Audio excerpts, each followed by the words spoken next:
Hello. Sometimes you know something's wrong with your body, but you don't know what. Something is wrong, but what is it? Google searches lead you down this path of 1,000 things that it could be, and every symptom seems like it could be the one you're having. You finally work up the courage to go to your doctor and tell them what's going on, but the tests come back as fine. You know you're not fine. Here we explore the situation where a woman and her family knew something was wrong with her, but her doctors didn't catch it.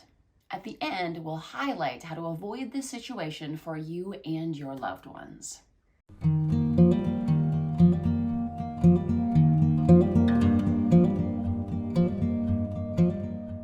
A lot of my patients know when something's wrong with them. Oh my God, I have been so sick for the last month and a half. Scarlett, my 7-year-old daughter, she goes to school, she loves it, she picks up whatever bug, she comes home and we all take turns getting it. She gets well pretty quickly, she goes back to school, and she brings home the next bug. So it is this never-ending cycle. I was so sick and my sinus congestion and whatever turned into some kind of infection. I knew it was. I was talking to my doctor about the idea of antibiotics, and she was saying, oh, we really shouldn't give it to people until they've had sick for several weeks. I felt like I was begging her to give me antibiotics, and I literally would have bought them off of the street if I knew somebody who was doing that kind of thing. Well, that happens for your brain too. When your mom starts acting different, forgetting important things, asking you the same questions over and over again, not remembering recipes that she used to make all the time, you know something's wrong. But it's hard to know if it's some kind of normal aging or if it's something worse. I had a patient, Betty, who was this accomplished professional, and she retired. She was living her best life until she wasn't. Her family knew that something was wrong with her, and she started worrying about it too. And it didn't help that she had watched her mother suffer from Alzheimer's disease. Betty's primary care doctor was great, and she said they'd run a bunch of tests. But things started coming back normal. Blood work was fine. She missed a couple of items on a cognitive screen that they do at your doctor's office, but her provider didn't seem to think that was much of a big deal. She even got brain imaging done, and here's a quick rundown of what the neurologist found when they looked at the scan. Now, we care about a few different things when we look at brain imaging. Things like atrophy or shrinkage of the brain. We all have some shrinkage as we age, and if you ever have to go take an MRI, make sure you're hydrated or you can look like you have more shrinkage when you don't. But with things like Alzheimer's disease, we see more shrinkage and shrinkage in certain areas. The neurologist didn't see anything like that on her brain imaging. We also care about blood flow. We care about big bad things happening with blood flow, like a stroke or a mini stroke, a TIA. And we also care about the tiny little blood vessels that are trying to get blood around in your brain, the microvasculature, and whether or not those are working well. The neurologist didn't note anything abnormal there. We care about the right amount of fluid, not too much and not too little, being in the places where fluid is supposed to be in your brain, like the ventricles where the cerebrospinal fluid lives, and not in other places that might indicate a brain bleed or other problems. They also look for brain tumors that might be squishing your brain in certain areas or pushing one side over into the other side, and they didn't see anything like that for Betty. When this all came back normal, Betty thought she must be just kind of making things up and this is what normal aging was like. She decided to try to quit stressing about it.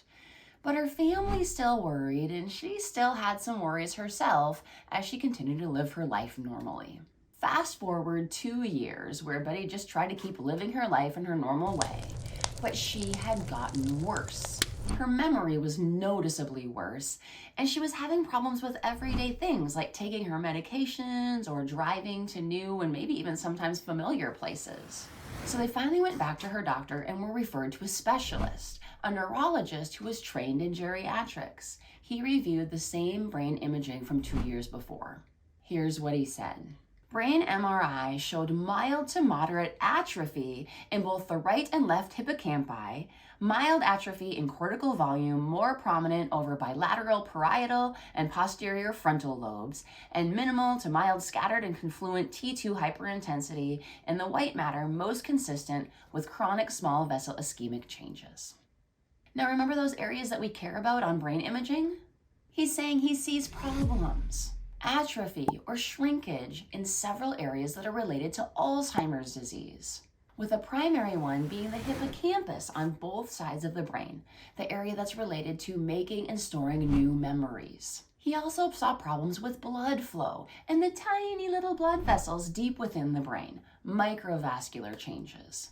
So the specialist points out that she had continued to worsen, that her cognitive screens were showing some problems, and there was this brain imaging data that demonstrated changes that shouldn't have been there for normal aging.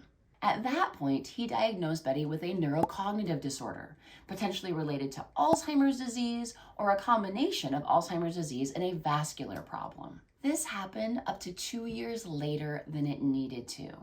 This put so much stress on Betty and her family. It prevented them from getting an accurate diagnosis, from looking at treatment options like medications or participating in clinical trials. It didn't let them think about what was going to happen for her future, and it also didn't let them help her have the best quality of life possible. I'm not saying this because I think all generalists are bad and that they do a bad job of interpreting data. I'm also not saying this because I think it always happens. I don't think it does.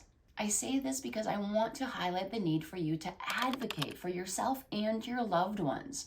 We need to make sure that the most highly trained specialists are looking at our data and helping us understand it. This helps us get the most accurate interpretations of our data, but it also helps us get proactive treatment options. When you think about the idea of not having a generalist interpret your brain imaging, it's just like the idea how you wouldn't go to your gas station and ask the attendant to give you your morning mocha frappuccino. Even though they have coffee and a lot of people drink it, that's not where you want your special drink made. This is especially important as research continues to show us how necessary it is to intervene as early as possible to prevent more damage from happening.